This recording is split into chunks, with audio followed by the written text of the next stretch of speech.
Alright, welcome back to another episode with the Mr2 Spyder. Now we've been doing a lot to this car recently. We just got the new wing mounted up, we just got the front and rear bumpers painted, we've buffed the car, it's looking really good, but there is one problem and there's one mod that I've been wanting to do for a long time to fix this problem. It is this. It is the gap in between the tyre and the fender.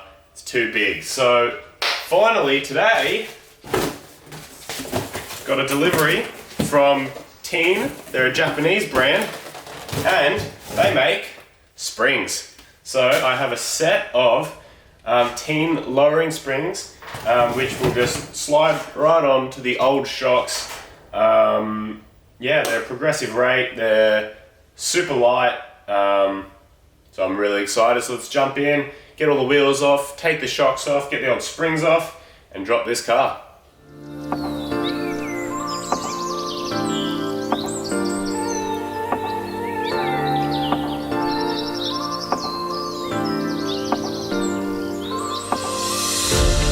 We just did this side of the car, front and back.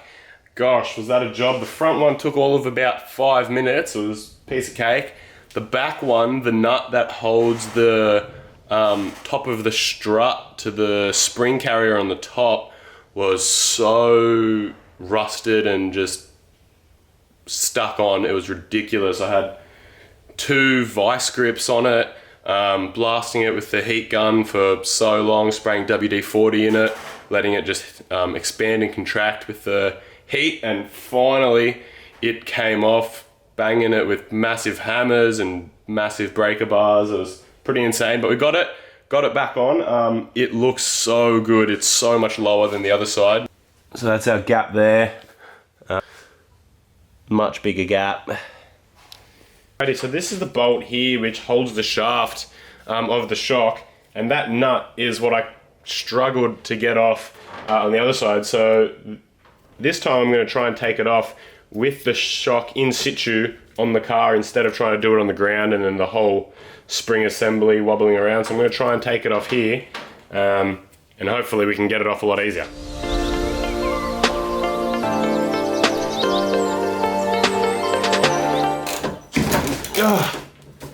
Hey, I think that was it.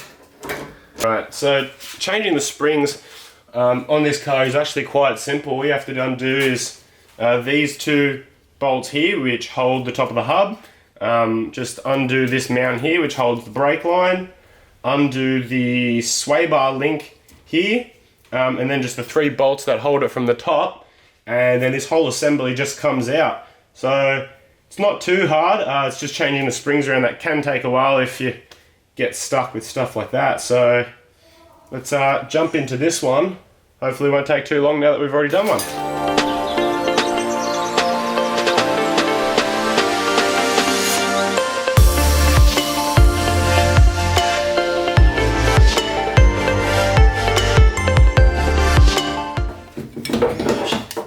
And there we go.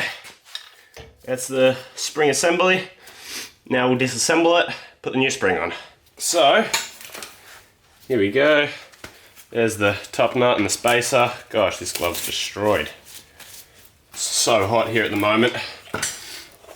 And there we go. We got the spring boot, and the housing up there.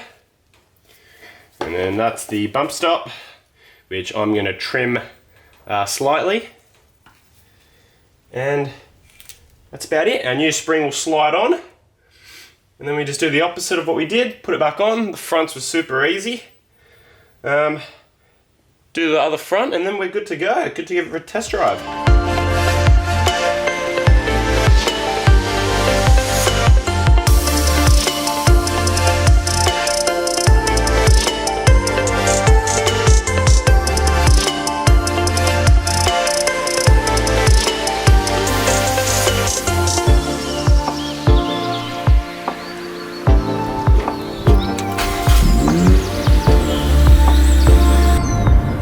So been driving the car for a little bit now after it's been lowered with the new S-Tech Tein springs.